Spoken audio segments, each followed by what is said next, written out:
Okay dear students, good morning and welcome back to our mathematics class. और आज अपनी mathematics की class में हम करने वाले हैं आपका नेक्स्ट टॉपिक है। एक्चुअली में जो हमने कल टॉपिक किया था उस टॉपिक को हम कंटिन्यू कर रहे हैं। कल हमने पढ़ा था फर्स्ट लॉ ऑफ मोशन के बारे में, हमने पढ़ा था law of inertia which is first law of motion. ठीक है बच्चों, तो अभी आज हम पढ़ने वाले हैं आपका लॉ ऑफ मोशन का सेकेंड पार्ट है, जो कि आपको कहलाता है सेकेंड लॉ ऑफ मोशन। पर इसमें कुछ टॉपिक्स में हम कवर कर रहे हैं इस पूरे चैप्टर को, इस पूरे टॉपिक को एक्चुअल में। रादर पहला टॉपिक होगा आपका लीनियर मोमेंटम। पहले हम डिस्कस करेंगे लीनियर मोमेंटम क्या होता है। अगर आप अपनी बुक को देखोगे तो आपका पहला टॉपिक क्या होगा, लीनियर मोमेंटम। ठीक है बच्चों, मैं आपको समझाऊंगा, उसका अपनी बुक को रीड आउट कर लेना, आपको कोई दिक्कत नहीं आएगी। ठीक है बच्चों। दूसरा आपका टॉपिक है चेंज इन मोमेंटम। अगर आपको मोमेंटम पता चल गया तो इसके बाद इसको फॉलो करेगा एक नेक्स्ट टॉपिक होगा जो कहलाएगा आपका चेंज इन मोमेंटम। का जो मोमेंटम होगा आप उसको चेंज कैसे करोगे।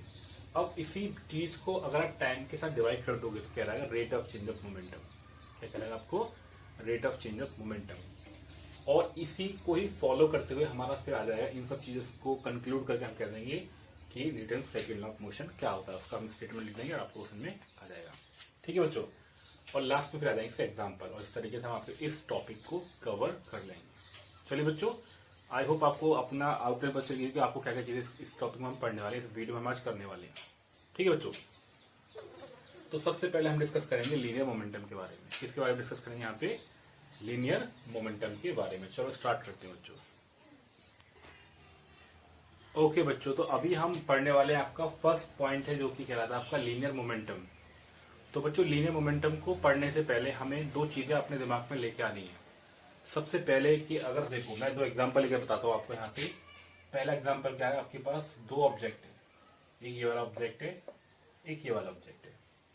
इसका मास है m1, इसका मास है m2।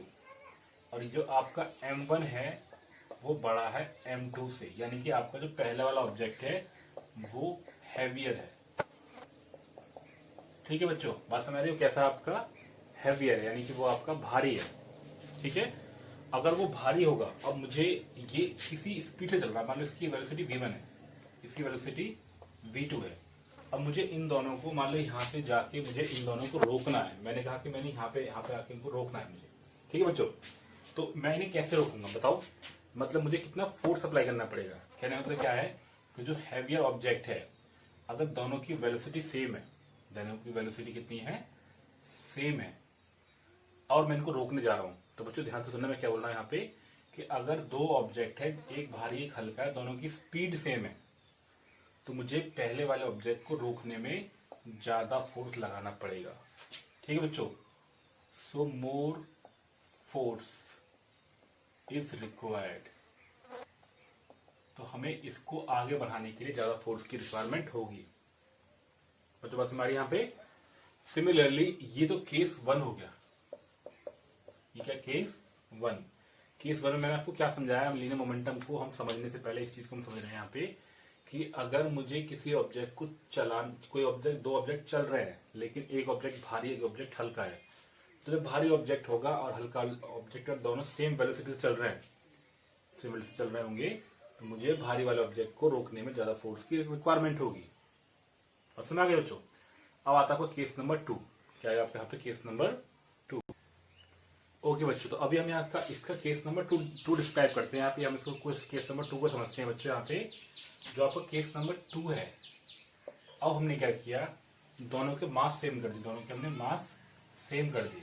ठीक है बच्चों, लेकिन दोनों की स्पीड अब की बार अलग है। पहले वाले में क्या था, दोनों के मास अलग थे और स्पीड अलग अलग थी। दोनों के मास अलग थे, स्पीड सेम थी। इस वाले में क्या किया हमने, दोनों के मास सेम कर लिए, स्पीड अलग कर ली। तो देखो, आपने ऑब्जर्व किया होगा कि अगर आपके पास दो बॉल है और आपका कोई फ्रेंड है, दोनों बॉलों को फेंक रहा है, एक भारी बॉल एक हल्की बॉल है, तो पहला वाला केस था कि अगर आप भारी बॉल को रोकने को जाओगे तो आपको ज्यादा फोर्स लगाना पड़ेगा। ये वाला दूसरा केस है कि अगर आपके पास दो बॉल है, दोनों एक की स्पीड बहुत ज्यादा है, एक की स्पीड बहुत कम है, तो जिसकी स्पीड ज्यादा है तो ऑब्वियसली आपको उसको रोकने में फोर्स की रिक्वायरमेंट ज्यादा होगी। ये कॉमन सी चीज है जो हम ऑब्जर्व करते हैं डेली लाइफ में।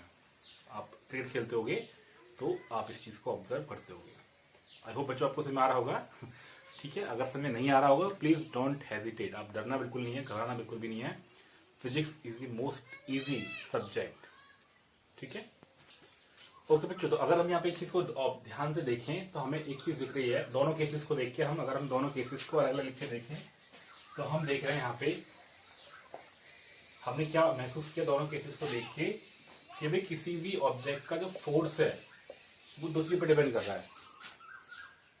एक तो उसके मास पे और एक उसकी वेलोसिटी पे। बात समझ रही है?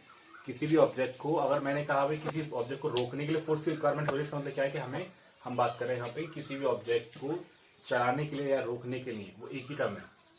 हमें फोर्स की जो रिक्वायरमेंट होती है वो दो टर्म पे डिपेंड करती है, इसको बोलते हैं मास एंड वेलोसिटी। तो यहाँ से एक टर्म निकल के आता है कि स्पेसिफिक टर्म होता है, उसको हम कहते हैं उसका लीनियर मोमेंटम। क्या कहते हैं उसका? Linear momentum, P. जो ये बताता है कोई भी ऑब्जेक्ट जो है वो कितनी स्पीड से चलेगा, रुकेगा, वो चीज, वो फिजिकल क्वांटिटी कहलाती है लीनियर मोमेंटम। इसको हम पी से नोट करते हैं और ये होती है प्रोडक्ट ऑफ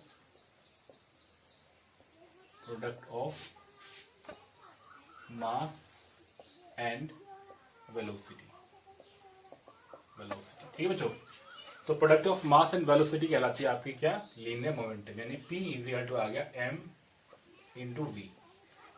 ये एक बहुत ही सिंपल सा टर्म आपके आ गई, बहुत सिंपल सी डेफिनेशन आ गई। बच्चे शुरुआत से मुझसे पूछते हैं कि सर इसकी डेफिनेशन क्या है, इसलिए मैंने आपको पहले वहां पे दो आपके एग्जांपल लिए, मैंने वहां पे दो केसेस को डिस्कस किया था कि आपको लीनियर मोमेंटम आपके दिमाग में आ जाए कि किसी भी चीज का जो मोमेंटम होगा वो दो चीजों पर डिपेंड करता है। यानी किसी चीज का चलना और रुकना दो चीजों पर डिपेंड करेगा, वो उसके मास पे और उसके वेलोसिटी पे। इसके प्रोडक्ट को हम कहते हैं लीनियर मोमेंटम। क्या कहते हैं इसको? हम लीनियर मोमेंटम। ठीक है बच्चों, समझ आ रहा है यहाँ पे? चलिए, इस तरीके से हमने पहला टॉपिक डिस्कस कर लिया और हम इसकी बात करें। ये एक देखो, ये डिपेंड कर रहा है मास एंड वेलोसिटी, और जो वेलोसिटी है वो एक वेक्टर क्वांटिटी है। कैसी क्वांटिटी? वो आपकी एक वेक्टर क्वांटिटी। अब बहुत से बच्चे ऐसे होंगे जिनको ये भी नहीं पता होगा कि वेक्टर क्वांटिटी होती क्या है। तो let me tell you that what is vector quantity. ऐसी क्वांटिटी which has both, अब क्या बोथ? मैग्नीट्यूड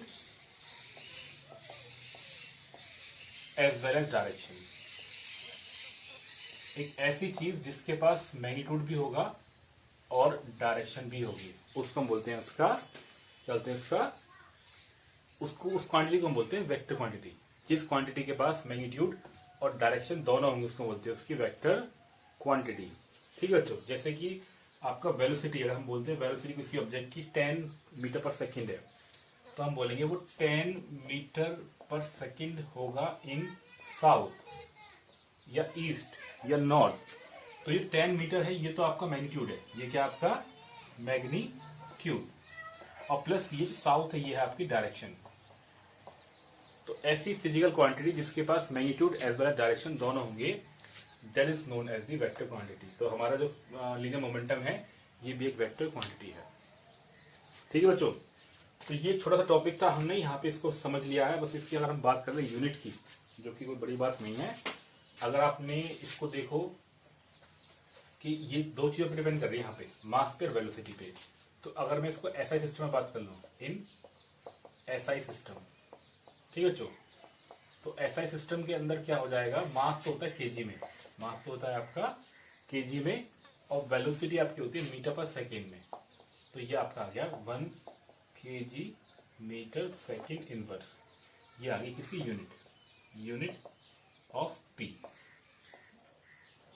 अगर देखो, मैंने यहाँ पे बहुत छोटे छोटे से कई पॉइंट कवर कर लिया आपके लिए। यहाँ पे अगर आपसे पूछता है कोई लीनियर मोमेंटम क्या होता है, तो आप बोलोगे product of mass and velocity, यानी कि मास और वेलोसिटी का जो मल्टीप्लाई होगा वो कहलाएगा आपका मोमेंटम। मोमेंटम बेसिकली अगर आप कॉमन लैंग्वेज में समझने की कोशिश करो अपनी आम भाषा में, तो मोमेंटम का मतलब होता है कोई भी ऑब्जेक्ट जो चल रहा है, तो किस, मतलब उसका चलने का जो वे होगा वो भारी होगा तो वो लंबे डिस्टेंस में जाएगा, तो हम बोलेंगे उसका मोमेंटम ज्यादा है।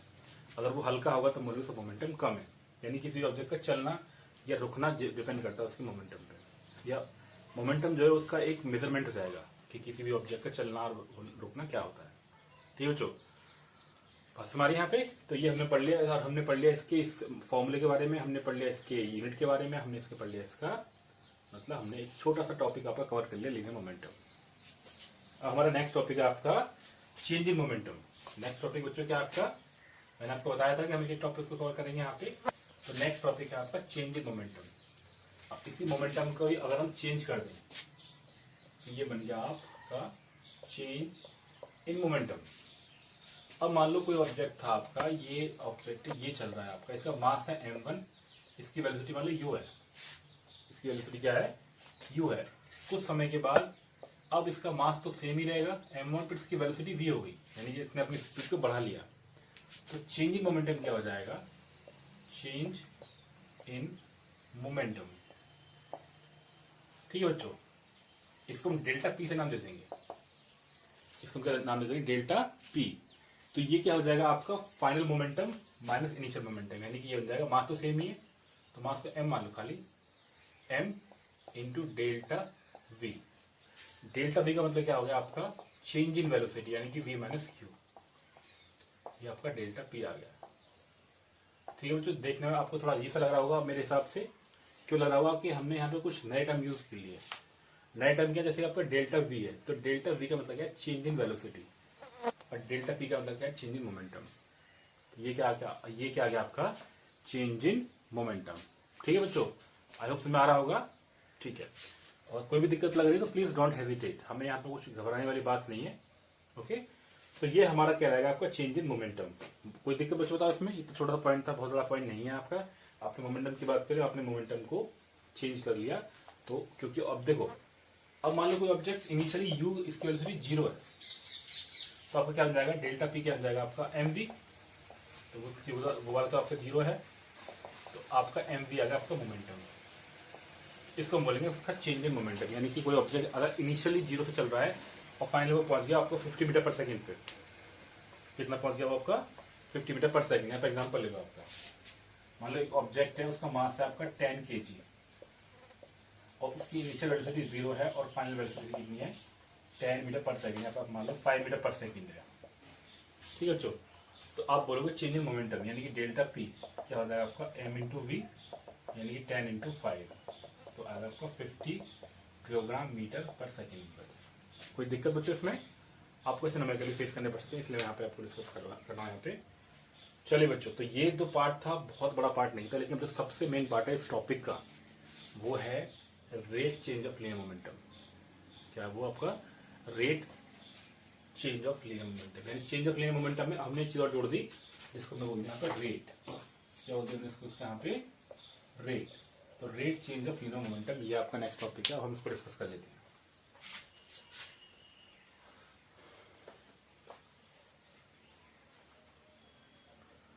तो बच्चों ध्यान रखना, जब भी आप इसी टॉपिक को पढ़ रहे हो जिसमें आपका रेट वर्ड यूज होगा, जहां पे आप रेट वर्ड यूज करोगे, इसका मतलब क्या है कि आप उसको टाइम से डिवाइड कर रहे हो।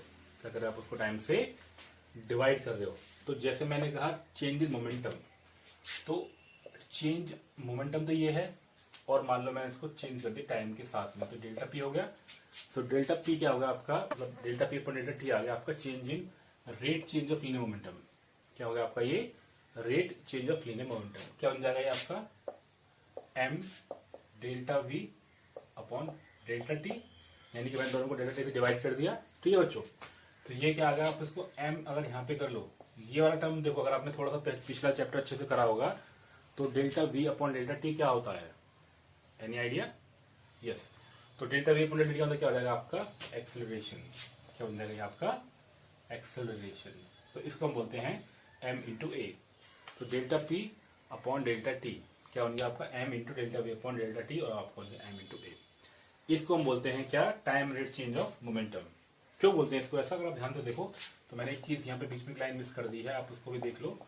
तो v minus U upon T, और ये आपकी डेफिनेशन थी, यही आपकी डेफिनेशन थी वहां पे, कि अगर मैंने यहाँ पे v minus U upon delta T कर दिया तो ये क्या कहलाता है आपका, क्या कहलाता है आपका बच्चों, ये एक्सेलरेशन। क्या कहलाता है आपका ये एक्सेलरेशन। तो आपका फॉर्मूला बन जाएगा m इंटू ए, मास इंटू एक्सेलरेशन।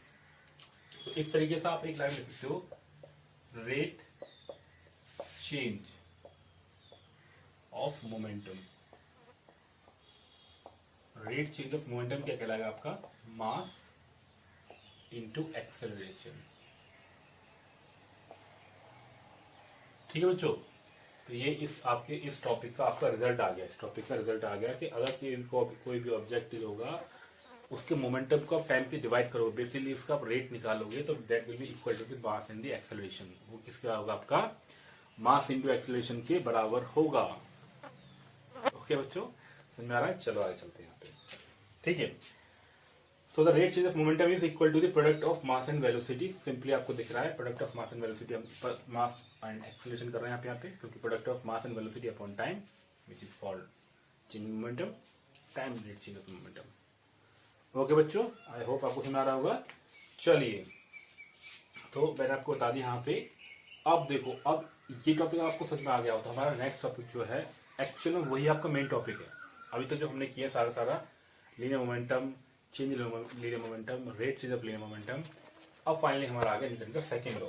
क्या बच्चों हमारा यहाँ पे आपका न्यूटन का सेकंड लॉ, तो वो आपका होगा, ठीक है। तो ये आपका मेन टॉपिक हो गया। इस टॉपिक जो हमने आज स्टार्ट किया है पार्ट 2 को, सेकंड लॉ ऑफ न्यूटन।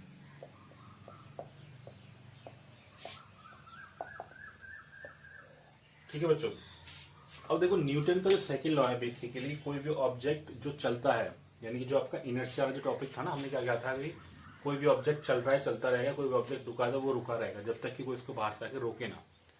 उसी ऑब्जेक्ट का अगर आप क्वांटिटेटिवली मेजरमेंट निकालोगे, वही आपका न्यूटन का सेकंड लॉ है। वही न्यूटन का आपका सेकंड लॉ, यानी कि किसी ऑब्जेक्ट को रोकने की कितनी फोर्स की रिक्वायरमेंट होगी, उस एक्सटर्नल फोर्स को निकालने का तरीका न्यूटन ने बताया अपने सेकंड लॉ में। न्यूटन ने अपना क्या था अपना सेकंड लॉ में। ठीक है बच्चों, कोई दिक्कत नहीं यहाँ पे? ओके बच्चों, तो हम सेकंड लॉ को डिस्कस कर रहे हैं यहाँ पे। देखो सेकंड लॉ को अगर हम मैंने आपको जो टॉपिक स्टार्ट किया था, तो मैंने आपको 2 चीज बताएंगे वहां पे कि भाई कोई अगर आपके पास दो तरह के ऑब्जेक्ट है। सोचो, आपके पास एक टेनिस की बॉल है, ठीक है, कि आपकी एक टेनिस बॉल, ठीक है, और ये आपकी दूसरी टेनिस बॉल है। मान लो आपकी T1 और ये आपकी T2 दो टेनिस बॉल है। आपने इसको जो हल्का सा फोर्स लगाया F1, फिर इस पर लगाया F2। अगर आपका F1 ज्यादा है F2 से, अगर आपका F1 ज्यादा है F2 से, तो ये वाली बॉल जो होगी वो यहाँ आ जाएगी और ये वाली बॉल जो यहीं पे कहीं पे रह जाएगी। क्या मतलब है इसका बच्चों? क्या मतलब है इसका कि अगर किसी भी ऑब्जेक्ट पे हम ज्यादा फोर्स लगाएंगे तो वो ज्यादा दूर तक जाएगी। किसी ऑब्जेक्ट पे हम कम फोर्स लगा रहे हैं तो वो कम दूर तक जा रही है। इसका मतलब क्या है? बेसिकली अगर हम बात करें सेकंड लॉ के टर्म्स पे, तो हम बोलते हैं कि ज्यादा फोर्स लगाने पे ज्यादा एक्सेलरेशन प्रोड्यूस हो रहा है। ज्यादा फोर्स लगाने पे ज्यादा एक्सेलरेशन प्रोड्यूस हो रहा है, और कम फोर्स लगाने पे कम एक्सेलरेशन प्रोड्यूस हो रहा है। एक बार फिर समझ लो इस पॉइंट को। कहने का मेरा मतलब क्या है, क्योंकि इतना इजी नहीं होता किसी बच्चों को एक बार में इस पॉइंट को समझना कि हम कहना क्या चाह रहे हैं यहाँ पे। एक बार फिर समझ लो, आपकी टेनिस की बॉल है, इस टेनिस की बॉल को आप पुश कर रहे हो with a force F1। Let's say take an example कि भाई आपके पास इसको आप पुश करें 10 न्यूटन से, ये फोर्स की यूनिट है। इसको आप पुश करें 5 न्यूटन से, तो आप बहुत ही क्लियरली इस चीज को बता पाओगे कि भाई इसके पास फोर्स ज्यादा है, तो फोर्स ज्यादा होगा तो आपकी बॉल में ज्यादा दूर तक जाएगी। इसके पास फोर्स कम है तो बॉल आपकी दूर बहुत कम जाएगी। इसका छोटा सा एग्जांपल आप ये देखो, जैसे आप क्रिकेट खेलते हो, आपका छोटा भाई है, आप खेलते हो, तो जो छोटा भाई आपका जो बल्ले को घुमाता है, बल्ले से हिट करता है, तो उसकी बॉल बहुत दूर तक नहीं जाती, क्योंकि ज्यादा फोर्स अप्लाई नहीं कर पाता। लेकिन जब आप बॉल को हिट करते हो तो वो बॉल बहुत दूर तक जाती है, क्योंकि you can generate a large amount of force. आप बहुत सारा फोर्स को जनरेट कर सकते हो। बेसिकली कहने का मतलब क्या है कि बॉल का दूर जाना या पास आना डिपेंड करता है उसके किस पे, फोर्स पे। ये पहला पॉइंट है बच्चों, ध्यान रखना। सिर्फ अभी कॉन्सेप्ट को क्लियर किया जा रहा है यहाँ पे जो है। अब दूसरा पॉइंट है यहाँ पे कि अगर आपके पास में, अब आपको देखो, पहले पॉइंट में आपने फोर्स लगाए दोनों पे आपने फोर्स लगाए, सेम मास किए हैं, लेकिन जिस पे फोर्स ज्यादा लगाया तो वो दूर तक पहुंच गई। अब आप दूसरा एग्जाम्पल समझो। दूसरा एग्जाम्पल समझो, ये आपकी टेनिस की बॉल है, ये आपकी फुटबॉल है। तो इसको नाम दीजिए आपने फुटबॉल, इसको अपने टेनिस बॉल। इसको आप पुश कर रहे हो, इसको आप पुश कर रहे हो। अब अगर आपके पास कंडीशन ये हो कि ये दोनों सेम स्पीड से जानी चाहिए, यानी कि दोनों के पास एक्सेलरेशन सेम हो, सेम एक्सेलरेशन, तो ऑब्वियसली इतना तो आप लॉजिक सेट कर लो अपने दिमाग में। आप बहुत स्मार्ट बच्चे हो वैसे भी, कि अगर ये बॉल हल्की है, ये बॉल भारी है, तो आपको इस भारी वाली बॉल पे फोर्स को ज्यादा लगाना पड़ेगा उसके बराबर लाने के लिए, क्योंकि वो तो बहुत स्पीड से जाएगी। जो जिसका मास कम है ऑब्वियसली उसके पास उसको स्पीड जनरेट करना बड़ा आसान होगा। आप उसको हल्का सा प्रेशर फोर्स डाल लगाओगे वो घूमना स्टार्ट कर देगी, बट भारी वाली चीज को आप घूमना इतनी आसानी से नहीं घुमा पाओगे। मेक सेंस बच्चों? क्या बताया मैंने यहाँ पे, फिर समझ लो कि एक हल्की से ऑब्जेक्ट के पास एक्सेलरेशन प्रोड्यूस करने के लिए और एक भारी से ऑब्जेक्ट के साथ एक्सेलरेशन प्रोड्यूस करने के लिए आपको भारी वाले में ज्यादा फोर्स अप्लाई करना पड़ेगा। कहने का मतलब क्या होता है कि यहाँ पे आप कह सकते हो कि एक्सेलरेशन जो है किसी भी ऑब्जेक्ट पे, फोर्स जो है यहाँ पे अगर आप देखो तो वो फोर्स डिपेंड कर रहा है उसके मास पे। अगर आप उसको प्रोवाइडेड कि ए कांस्टेंट है, ए क्या आपका कांस्टेंट। कहने का मतलब क्या है कि अगर आपके पास दो ऑब्जेक्ट है, दोनों को आपको सेम एक्सेलरेशन चाहिए होगा तो फोर्स डिपेंड करेगा मास पे। फोर्स डिपेंड करेगा मास पे। Higher the mass more will be the force. जितना मास ज्यादा होगा उतनी ही फोर्स की रिक्वायरमेंट भी ज्यादा होगी उसको पुश करने के लिए। आई होप बच्चों that make sense to you. Okay, चलिए आगे चलते हैं। ओके बच्चों, अगर आपको अभी ये चीज समझ में आ गई होगी दोनों केसेस को, तो इन केसेस के बेसिस पर हम कुछ कंक्लूजन निकालेंगे। क्या निकालेंगे? कुछ कंक्लूजन कि भाई हमें इसमें क्या समझ में आया। तो हम दोनों पॉइंटों को देखते हैं यहाँ पे। तो हमारे पास दो कंक्लूजन है। क्या हमारे पास दो कंक्लूजन, यानी कि हमारे एक्सपेरिमेंट को इन दोनों जो मैंने आपको एक्टिविटी बताई उन एक्टिविटी को करने के बाद हमारे दिमाग में दो चीज आती है। पहली चीज तो ये कहती है कि किसी भी ऑब्जेक्ट के मूव करना, किसी भी ऑब्जेक्ट का मूव करने के लिए एक्सेलरेशन होता है वो डिपेंड करता है किस पे, उसके फोर्स पे। जैसे मैंने आपको पहला एग्जांपल दिया था कि आपके पास दो कहाँ पे एट कांस्टेंट मास, यानी कि जो आपको याद है मैंने कहा था कि भाई हमारे पास दो टेनिस की बॉल है, तो अगर हमने हमारे दोनों टेनिस की बॉलों का मास सेम है, दोनों टेनिस की बॉलों का मास सेम है, तो जो एक्सेलरेशन होगा वो डिपेंड करेगा किस पे, फोर्स पे। कि जितना फोर्स ज्यादा होगा उतना ही एक्सेलरेशन ज्यादा होगा। तो देखो सिंपल सी बात है, जितना फोर्स ज्यादा होगा उतना एक्सेलरेशन आपका ज्यादा होगा। बच्चों अगर हम इसको ग्राफिकली भी समझ ले, इसको अगर हम, ये बहुत इंपॉर्टेंट बात होती है, ये किसी बच्चे का पहले पढ़ती नहीं है। जो आपके एवरेज बच्चे होते हैं उनके दिमाग से ग्राफ में तो ऊपर जाता है, वो हमेशा ये सोचते हैं यार ये ग्राफ है क्या बवाल, कि इसमें पता नहीं क्या क्या बताते रहते हैं, कभी इधर से कुछ घुमा दिया। बट मैं आपको कोशिश करूंगा आपको समझाने की, तो please pay attention for that. कि अगर आपने ए में और एफ में ग्राफ खींचा, आपने अगर एक्सेलरेशन टाइम में ग्राफ, फोर्स में ग्राफ खींचा, तो आपको एक स्ट्रेट लाइन मिल रही है। कैसी मिल रही है? Straight line. इसका मतलब क्या है कि आपका यहाँ पे मास कांस्टेंट है। इसका मतलब क्या, आपका मास कांस्टेंट, यानी कि आपका मास चेंज नहीं हो रहा। मैंने पहले बोला कि मास कांस्टेंट है, तो अगर किसी भी एक ऑब्जेक्ट को आपको मूव कराना है और उसका जो मास है वो चेंज नहीं हो रहा, तो फोर्स डायरेक्टली डिपेंड करेगा एक्सेलरेशन पे। इसको मैं उल्टा कर लिख सकता हूँ कि एफ डिपेंड कर रहा है ए पे।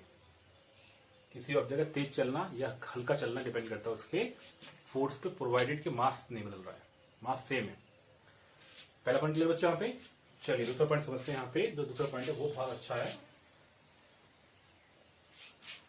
मैं ऐसे बनाता हूँ, यहाँ आपको दोनों पॉइंट दिखते हैं। यहाँ पे पहला पॉइंट क्या है कि आपका ए डायरेक्टली प्रपोजल है एफ के, आप ग्राफ खींचोगे तो आप बोलोगे ए और एफ में ग्राफ खींचने पर आपको स्ट्रेट लाइन मिल रही है, यानी कि आपका मास कांस्टेंट है। तो आप इसको देखते रहो कि हाँ सर ने चीज बताई है। और फिर हम यहाँ पे आते हैं दूसरा वाला पॉइंट जो आपका वो कह रहा है, दूसरे वाले पॉइंट में कि किसी भी ऑब्जेक्ट का जो मास है, अगर हम बोले, मैंने दूसरा एग्जाम्पल लिया था फुटबॉल का और टेनिस की बॉल का, तो मैंने कहा कि भाई अगर बॉल का मास ज्यादा है तो फोर्स की रिक्वायरमेंट भी ज्यादा होगी। यानी कि अगर एक्सेलरेशन हमें सेम रखना है, if the acceleration is constant, if the acceleration is constant. बच्चों अगर हमने एक्सेलरेशन को चेंज नहीं कर रहे हैं, अगर हम एक्सेलरेशन को चेंज नहीं कर रहे हैं बच्चों, तो क्या मतलब हो जाएगा इसका? तो आप ये बोलोगे जो आपका फोर्स है वो डिपेंड करेगा उसके मास पे। ये आपको पहले बता चुका हूं, तो आपका फोर्स है वो डिपेंड करेगा किस पे, मास पे। ओके बच्चों, तो अगर हम यहाँ पे देखें एक्सेलरेशन डिपेंड कर रहा है किस पे, उसके मास पे। और यहाँ पे आपका यहाँ पे देखो फोर्स डिपेंड कर रहा है इसके मास पे। कब? जब हम एक्सेलरेशन को चेंज नहीं कर रहे हैं, that mean acceleration remain constant. अगर इस ग्राफ को हम बना के देखें तो हम ये बोलेंगे, अगर हमने एफ में, यहाँ पे एफ ले लो और यहाँ पे आप एम ले लो। अगर आप फोर्स में मास में एक्सेलरेशन एक ग्राफ खींच रहे हो, अगर आप फोर्स में एक्सेलरेशन में ग्राफ खींचोगे तो वो हमेशा एक स्ट्रेट लाइन आएगी, जो कि क्या दिखाएगी, वो आपकी मास को दिखाएगी। ठीक है बच्चों, अब देखो ध्यान से, अगर मैंने इसे इक्वेशन 2 मान रखा है, इस वाली इक्वेशन को मैं उल्टा करके लिख दूंगा एफ डायरेक्टली प्रोपोर्शनल ए, इसको मैं इक्वेशन 1 मान लूं, तो by equation 1 and 2, by equation 1 and 2 what will be the, अगर हम इन दोनों को कंबाइन कर लेंगे तो क्या बनेगा, हमारा बन जाएगा एफ डायरेक्टली प्रोपोर्शनल है एम इंटू ए के। क्या बन जाएगा बच्चों, हमारा फॉर्मूला बन जाएगा F directly proportional M into A. ठीक है, और अगर हम इसको हटाएंगे प्रोपोर्शनलिटी को, तो हम यहाँ पे लगा देंगे के एम इंटू ए। अब अगर ये मैं मान लू के की वैल्यू 1 है, अगर मैं मान लू क्या, इफ के इज 1, अगर मैं क्या मान लू यहाँ पे, ठीक है बच्चों, तो अगर मैंने के 1 मान लिया तो हमारा फॉर्मूला बन जाएगा F equal to M into A. तो तुम्हारा फॉर्मूला क्या बन गया आपका, F equal to M into A. यही आपका न्यूटन का सेकेंड लॉ का मैथमेटिकल एक्सप्रेशन है। क्या है ये बच्चों, आपका न्यूटन के सेकेंड लॉ का मैथमेटिकल एक्सप्रेशन कि F equal to M into A. अब ये देखो बच्चों, हमने पढ़ लिया कि एफ डायरेक्टली प्रोपोर्शनल है ए के, हमने पढ़ लिया कि एफ डायरेक्टली प्रोपोर्शनल है एम के। अगर हम ये बोले कि हम फोर्स को चेंज नहीं कर रहे, अब दो ऑब्जेक्ट है, दोनों पर फोर्स सेम लगा रहे हैं, दो ऑब्जेक्ट हैं, दोनों पर फोर्स सेम लगा रहे होंगे, इस रिजल्ट को भी सुन लो आप। ये वैसे आपके मेन उसमें नहीं है, बट आपको फिर पता होना चाहिए कि अगर आप मास में और एक्सेलरेशन ग्राफ खींच रहे हो, अगर आप मास में और एक्सेलरेशन में ग्राफ खींचोगे तो आपका ग्राफ कैसा आएगा, वो कुछ इस तरीके से होगा। इसका मतलब क्या है कि जैसे जैसे आपका मास बढ़ता चला जाएगा, आपका एक्सेलरेशन जो हो जाएगा वो क्या हो जाएगा। यहाँ पे देखो, मान लो यहाँ पे आपका मास m1 है, ठीक है बच्चों, कम मास है तो आपका एक्सेलरेशन ज्यादा है। जैसे आपका मास बढ़ गया तो एक्सेलरेशन और कम हो गया, फिर आप और बढ़ोगे तो आपका एक्सेलरेशन और कम हो जाएगा, और आप आगे बढ़ते चले जाओगे तो आपका एक्सेलरेशन की वैल्यू घटती जा रही है। एक टाइम ऐसा आ जाएगा तो आपका ऑब्जेक्ट बहुत ज्यादा भारी हो जाएगा, तो आप उसको पुश नहीं करा पाओगे इजीली, तो आपको उसके लिए बहुत लार्ज अमाउंट ऑफ फोर्स की रिक्वायरमेंट होगी।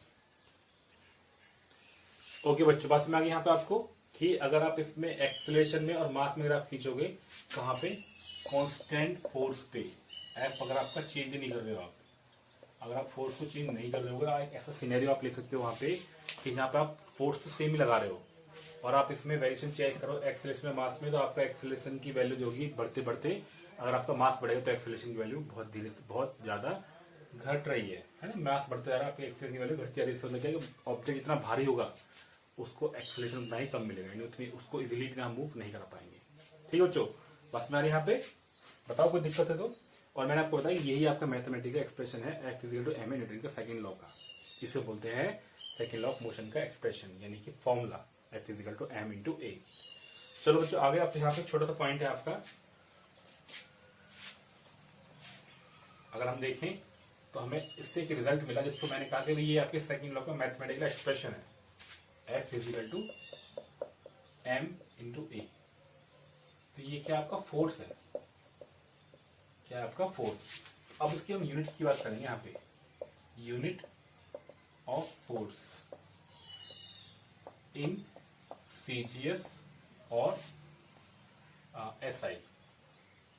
अगर हम इसकी यूनिट निकालना है किसमें, एसआई में और सीजीएस में, तो देखो सीजीएस में क्या हो जाएगा, सीजीएस के अंदर आप देखो पहले इसको लिख लेते हैं एफ इजिकल टू मास। अब इसमें सीजीएस में मास को लिखते हैं ग्राम में, किसमें लेते हैं यहाँ पे, ग्राम में। और ये आपका क्या है, स्पीड यानी एक्सेलरेशन। एक्सेलरेशन क्या था आपका, वेलोसिटी अपॉन टाइम। अब वेलोसिटी क्या होती है आपकी, सेंटीमीटर पर सेकंड और अपॉन सेकंड, यानी ये बन जाएगा आपका ग्राम सेंटीमीटर और सेकंड की power -2। This is called one dyne. ठीक है बच्चों, ध्यान रखना, बहुत इंपॉर्टेंट टर्म निकाल के लाए हैं हम आपके लिए, इसको बोलते हैं वन डाइन। आपसे एग्जाम में क्वेश्चन आएगा, what do you understand one dyne. So one dyne is that force which is produced by A object of mass 1 kg and if the acceleration of the object is 1 centimetre पर second square. अगर कोई भी object जो है वो 1 centimetre पर second square, अगर वो एक्सेलरेशन जनरेट कर रहा है, अगर उसका मास 1 ग्राम है, तो उसका जो फोर्स होगा वो कहलाएगा आपको वन डाइन। अगर इसी चीज को मैं निकालता हूँ एम के एस के अंदर, किसके अंदर निकालता हूँ आपको यहाँ पे, एम के एस के अंदर। ठीक है बच्चों, सो इन एम के एस इन एसआई रादर, हमें एसआई में निकालना है। तो एसआई में क्या हो जाएगा, आपकी जो यूनिट है, आपका जो फॉर्मूला है वो होता है आपका ये वाला मास, तो आता है आपका केजी में 1 kg, और एक्सेस होता है आपका मीटर पर सेकेंड स्क्वायर। तो 1 kg मीटर पर सेकेंड की power -2, this is called 1 Newton, जो आपके लिए बहुत ही फेमिलियर वर्ड है और साइंटिस्ट को ऑनर करने के लिए हम इसका नाम रखते हैं यहाँ पे न्यूटन, ताकि आप उसको याद करते हो जब भी आप यूनिट्स की बात करोगे। ठीक है बच्चों, तो इस तरीके से हमने बहुत सारी चीजें अभी डिस्कस कर ली हैं। अब एक इसमें रिलेशन आता है, relation between Newton and dyne. एक अच्छा सा टॉपिक है और एग्जाम में तुम्हारा एक नंबर क्वेश्चन रहता है यही। क्या क्वेश्चन होगा आपका, relation between Newton and dyne. तो relation between Newton and dyne, यानी सीजीएस और एमकेएस के देखो, 1 न्यूटन क्या होता है आपका, 1 किलोग्राम मीटर सेकेंड का -2। क्या करो, इसको किलोग्राम को ग्राम में, तो 1000 ग्राम, मीटर को सेंटीमीटर में, तो 1 मीटर में कितने होते हैं 100 सेंटीमीटर, 100 सेंटीमीटर, और यहाँ पे क्या सेकेंड टू सेकेंड जाएगा आपका, सेकेंड की पावर -2, तो 2 और 3 यानी 10 की पावर 5 ग्राम सेंटीमीटर सेकेंड की पावर -2। और इस वाले पार्ट को, पीछे वाले पार्ट को हम क्या बोलते हैं, डाइन। तो 10 की power 5 dyne equal to 1 Newton. तो ये मैंने आपको बहुत इजी तरीका बता दिया यूनिट को कन्वर्ट करने का। अगर आपको कोई क्वेश्चन आता है उसको, वो क्या था आपका न्यूटन में है, तो आप उसको डाइन में कन्वर्ट कर सकते हो, फिर आपका डाइन में है तो आप उसको न्यूटन में कन्वर्ट कर सकते हो। ठीक है बच्चों, अब कुछ छोटे सा एक लास्ट जो बेसिकली जो आपका न्यूटन का सेकंड लॉ है, अगर उसको हम निकालते हैं लीनियर मोमेंटम के टर्म्स में, किसमें निकालते हैं, लीनियर मोमेंटम के टर्म्स में। ये आपका एक टॉपिक रहेगा अभी यहाँ पे लास्ट, और फिर से एग्जाम्पल देंगे बस। ठीक है बच्चों, फटाफट से खत्म करते हैं इसको चैप्टर को, वीडियो काफी लंबी होने वाली है वैसे भी। ठीक है, तो न्यूटन का सेकंड लॉ है, Newton second law in terms of linear change in momentum, terms of change in momentum. बच्चों बताना चाह रहा हूं मैं आपको, अगर आपको मेरी आवाज थोड़ी सी कम लगेगी तो हेडफोन का इस्तेमाल कर लेना, ताकि आप हेडफोन्स को लेके फोन में लगा के आप आसानी से चीजों को समझ सकते हो कि वो क्या है। ठीक है बच्चों, चलिए तो हमने बात करी यहाँ पे न्यूटन का सेकंड लॉ। अब ये कह रहा है अगर चेंज इन मोमेंटम के टर्म्स में निकालें, तो आप देखो ध्यान से देखो, तो dp अपॉन dt हमने क्या प्रूफ किया था, m इंटू ए प्रूफ किया था, इसको इक्वेशन 1 मान लो। और अभी जो हमने पिछले एक्सप्रेशन में प्रूफ क्या किया था कि f इक्वल टू क्या होता है, m इंटू ए। कोई दिक्कत नहीं है, हम पहले प्रूफ कर चुके हैं यहाँ पे। अब बाय इक्वेशन 1 एंड 2, अब हम क्या करते हैं यहाँ पे इक्वेशन 1 और 2 को ले लें, तो हमें दिख रहा है यहाँ पे f क्या हो जाएगा आपका, dp ओवर dt, और जिसकी वैल्यू क्या है आपका m इंटू ए। सिंपली ये आ गया आपका change in momentum, time rate change of momentum. Actual में time rate change of momentum is equal to this one. ठीक है बच्चों, तो अगर इसके टर्म्स में अगर हमें स्टेटमेंट लिखना है न्यूटन के सेकंड लॉ का, क्योंकि एक्चुअली इसका स्टेटमेंट है वो बिल्कुल ही अलग है यहाँ पे जो हमने पहले पढ़ा उससे। सो अगर इसके बेसिस में मैं आपको बना के देखूं कि time rate change of linear momentum is directly proportional to the external force, अगर मैं यहाँ पे कांस्टेंट का यूज कर लूं जो मैंने पहले कर रखा था वहां पे, तो हम क्या बोलेंगे, the according to Newton second law the force is directly proportional to the time rate change of linear momentum. ठीक है बच्चों, तो according to Newton's second law of the motion, the rate change of linear momentum of a body is directly proportional to the force applied on it। Same बात कि अगर मैं इसकी बात करूं यहाँ पे हम क्या लिखेंगे, आप इसके एक्सप्रेशन को, इसका स्टेटमेंट कैसे लिखेंगे हम यहाँ पे बच्चों, ये मेन पॉइंट है इस पूरे चैप्टर का कि भाई ये स्टेटमेंट आपको हमेशा पूछेगा कि सेकंड लॉ की स्टेटमेंट क्या है। तो क्या बोलोगे, the time rate change of linear momentum is directly proportional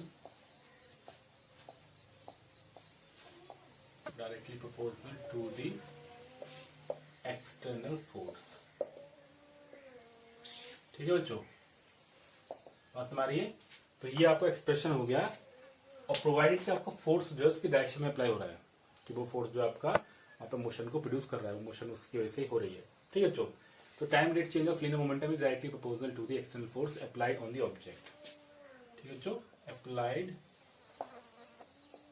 on the object. अगर आप ऑब्जेक्ट पे एक फोर्स अप्लाई कर रहे होगे तो उसको हम बोलते हैं, इसका क्या बोलते हैं बच्चों, उसका हम उसका फोर्स बोलते हैं। ठीक है बच्चों, बात समझ आ गई यहाँ पे?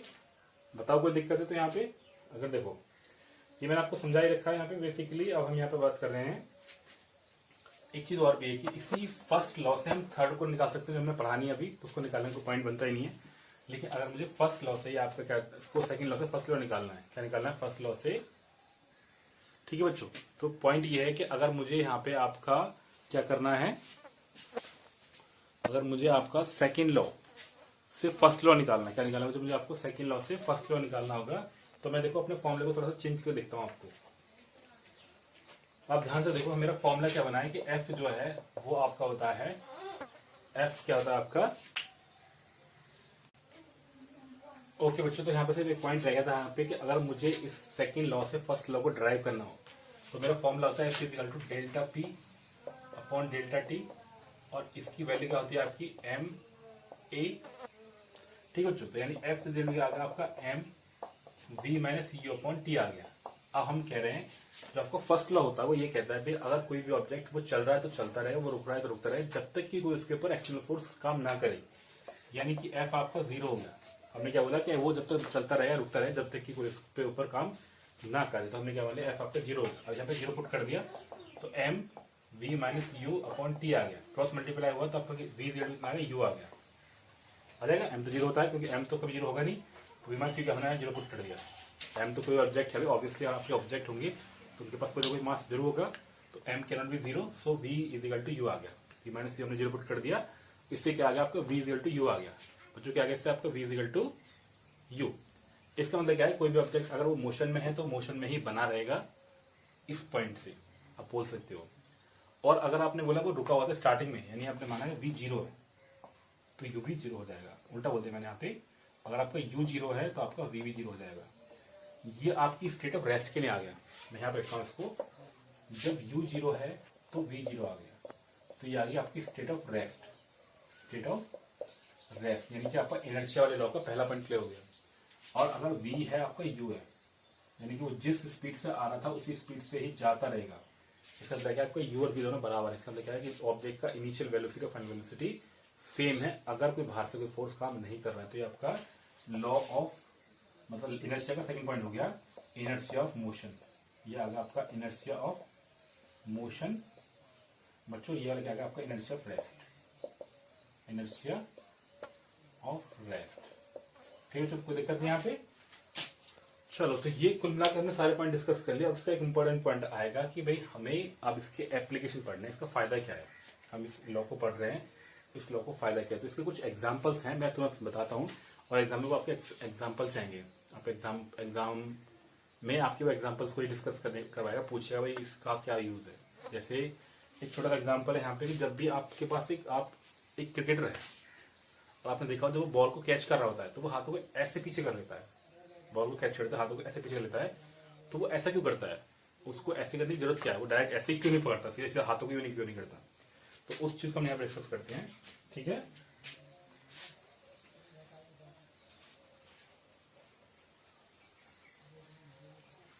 तो पॉइंट है आपका यहाँ पे कि भाई while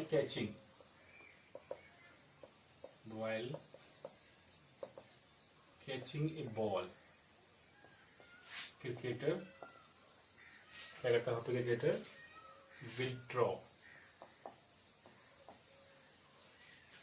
his hands, वो अपने हाथों को पीछे खींच लेता है। ठीक है बच्चों, with hand along the ball, ball की डायरेक्शन में। इसका रीजन क्या है। ठीक है बच्चों, इस बात को हम यहाँ पे समझ रहे हैं। देखो, अब अगर हम ये बात कर रहे हैं कि जैसे हम बात कर रहे हैं इसका मोमेंटम के बारे में, कि भाई आपके पास मोमेंटम क्या हो गया, मान लो कि वो आपका मोमेंटम क्या होता है डेल्टा पी, वो होगा आपका M V minus U upon T, खाली एम वी माइनस यू हो गया, ठीक है बच्चों। अब मैंने मान लिया कि मैंने उसने उसको झटके से पकड़ लिया, उस क्रिकेटर ने उसको ऐसे पकड़ लिया, सीधा ही पकड़ा, सीधा से उसने पीछे नहीं किया। इसका मतलब आपका वी 0 हो गया। इसका मतलब वी क्या हो गया आपका 0। बच्चों बात से हमारी सेंस बन रहा है यहाँ पे। तो यानी कि आपका डेल्टा पी कितना हो गया आपका माइनस का एम यू आ गया। और मैंने कहा फोर्स निकालना है मुझे, सपोज उसने कुछ टाइम लगाया तो आपने यहाँ पे टी कर दिया, टी वन यहाँ पे आपने टी कर दिया, तो ये क्या आ गया इसका फोर्स आ गया। ये क्या आ गया इसका वहां पे। चलो बच्चों वीडियो बहुत बीच में पॉज हो गई थी, तो हम इसको एक बार फिर से डिस्कस कर लेते हैं। हमारा क्वेश्चन था कि जब भी क्रिकेटर होता है वो अपने किसी बॉल को कैच कर रहा होता है, लेदर की बॉल को, भारी वाली बॉल को कैच कर रहा होता है, तो अपने हाथों को थोड़ा सा पीछे कर लेता है बॉल के साथ में। ऐसा क्यों करता है? तो उसके लिए हमने मान लिया कि हमने इसका मोमेंटम निकाला, चेंज इन मोमेंटम। वो आपका एम वी माइनस ये हो गया, जहां पे जो आपका वी है और यू और एम, एम तो मास है उसका, वी उसकी फाइनल वेलोसिटी है, क्या है उसकी फाइनल वेलोसिटी, और यू क्या उसकी इनिशियल वेलोसिटी, यानी कि जो इनिशियली चल रहा था वो इस वेलोसिटी से चल रहा था। इनिशियल जो उसकी स्पीड थी या वेलोसिटी थी वो u1 थी या u थी, फाइनल इसकी वेलोसिटी v हो गई और एम इसका मास है। तो हमारा dp over dt, let's say हमने t1 टाइम में निकाल दिया, चेंज इन मोमेंटम वो आपको क्या है एम यू अपॉन टी है। कब? जब अगर हमने इसको सीधे सीधे हाथों पे जाके ऐसे रोक लिया, पीछे नहीं किया, तो कंडीशन आ गई ये वाली। अब अगर मैंने यहाँ पे डेल्टा पी निकाल दिया t2, कब? अगर मैं हाथों को थोड़ा सा पीछे किया, अगर मैंने हाथों को थोड़ा सा पीछे कर लिया, तो मान लो मेरा फॉर्मूला आ गया एम यू अपॉन टी2। ये माइनस नहीं लगा रहा है, माइनस का मतलब सिर्फ ये है कि डायरेक्शन अपोजिट है। माइनस मतलब क्या है, इसकी डायरेक्शन अपोजिट है। ठीक है बच्चों।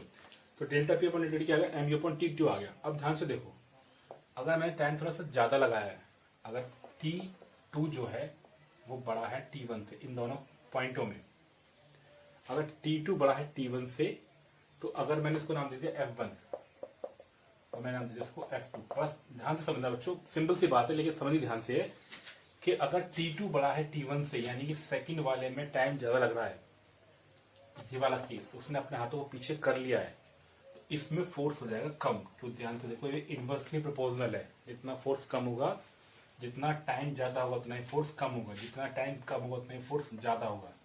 इसीलिए इसमें इंजरी के चांसेस ज्यादा होंगे। यानी कि अगर T2 बड़ा है T1 से, तो F1 बड़ा हो जाएगा F2 से।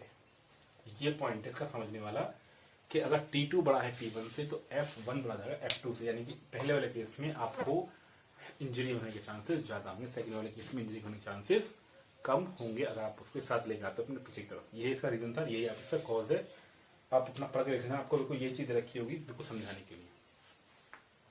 अब इसकी दूसरी देखो वो है सेम बिल्कुल इसी के बेस पे एक आपका दूसरा एग्जांपल है कि एक एथलीट जो दौड़ता है, दौड़ने का वो जो लॉन्ग जंप में गिरता है आगे जाके, तो उसने वहां पे कुछ मिट्टी को खोद रखा होता है, या वहां पे कुछ सैंड होती है, या तो कुछ वहां पर रेत होता है, या हमने मिट्टी को वहां सॉफ्ट कर रखा होता है। तो जैसे उसमें गिरता है, सेम चीज है यहाँ पे कि अगर कोई ऑब्जेक्ट सीधा सीधा नीचे आ रहा होगा, यहाँ से कूदा नीचे, यहाँ पे आगे सरफेस है, सीधा सीधा से फोर्स यहाँ पे लगा दिया, तो जितना भी इसका ये मान लो ये इसका इनिशियल वेलोसिटी जो आ रहा है यहाँ पे, फाइनल वेलोसिटी यहाँ पे 0 हो जाएगी, ये इसकी इनिशियल वेलोसिटी है, और मान लो इसका मास m है, तो बिल्कुल ये वाला केस आ जाएगा वहां पे कि इसका मास कितना हो जाएगा m, इसका जो मोमेंटम हो जाएगा डेल्टा p अपॉन टी, यानी कि फोर्स क्या जाएगा T1 आ जाएगा।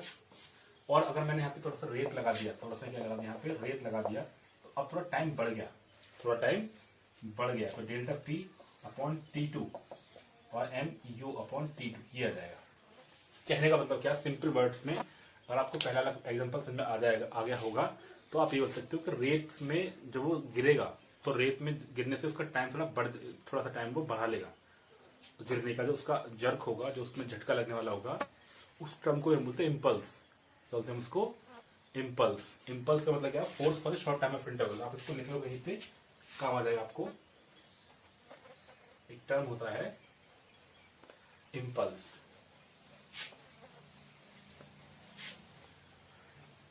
ठीक है जो impulse,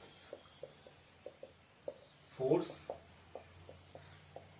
for a short time of interval, यानी क्या होता है, इसको हम बोलते हैं force for a short time of interval. इसको हम बोलते हैं I = F × T। ठीक है, अगर आपने कोई फोर्स लगाया तो बहुत कम टाइम के लिए लगाया होगा तो उसको हम बोलेंगे उसका इम्पल्स। यहाँ पे दिखेगा आपको, तो यहाँ पे आई इक्वल टू क्या होगा एफ इंटू टी। समझ में आ रहा है यहाँ पे आपको? तो ये आपका आ गया इम्पल्स। और ये आपका दो क्वेश्चन होगा। लास्ट क्वेश्चन और है, लास्ट एग्जाम्पल और है, when a glass vessel fall on the hard floor. सीधे सीधे बिल्कुल देखो, अगर आप लॉजिकली सुन के देखो इस चीज को तो आपको बहुत सारे एग्जाम्पल आपकी लाइफ के वैसे इजी हो जाएंगे। पढ़ो क्या कुछ है आपका। ये कह रहा है कि जब आपके पास एक ग्लास वेसल है, fall on the hard floor, अगर आपका जो ग्लास का जो टुकड़ा है अगर आप उसको डालोगे हार्ड फ्लोर पे, मैं इसको सिंपल लिख दूं, when glass fall on hard surface it breaks in smaller part। अगर मैं इसको ब्रेक करता हूं तो ये छोटे छोटे हिस्सों में टूट जाता है, लेकिन अगर इसी को मैं मिट्टी में गिराता हूं, इसी को मैं कहां गिराता हूं मिट्टी में, उसी फोर्स से, उसी डायरेक्शन से, उसी हाइट से, तो वो नहीं टूटेगा। ठीक है बच्चों, यानी कि अगर मैंने इसको गिराया हार्ड सरफेस पे तो वो टूट जाएगा, but when fall on carpet और सैंड, अगर वो किसी कपड़े पे गिरेगा, थोड़े मोटे सरफेस पे गिरेगा जो सॉफ्ट होगा सरफेस पे, when fall on the carpet or sand it does not break, तो वो टूटता नहीं है। ठीक है बच्चों, तो इस तरीके से ये सारा का सारा हो गया बच्चों। इसमें बहुत सारे क्वेश्चंस आपके आ सकते हैं मोमेंटम के ऊपर। अगर आपको लगे कि हाँ मोमेंटम के क्वेश्चन आपको डिस्कस करने चाहिए, फोर्स वाले रादर, तो आप उनको कर सकते हो। बाकी इस पूरे एक्सरसाइज में इसके अलावा आपको कुछ भी नहीं बचा, मैंने आपको सारे पॉइंट कवर कर लिए हैं जो आपको इसके अंदर पता होने चाहिए। ठीक है बच्चों, अगर वीडियो अच्छी लगी हो तो don't forget to like share subscribe channel, and once again thank you so much for watching this video. Enjoy day, bye bye for now.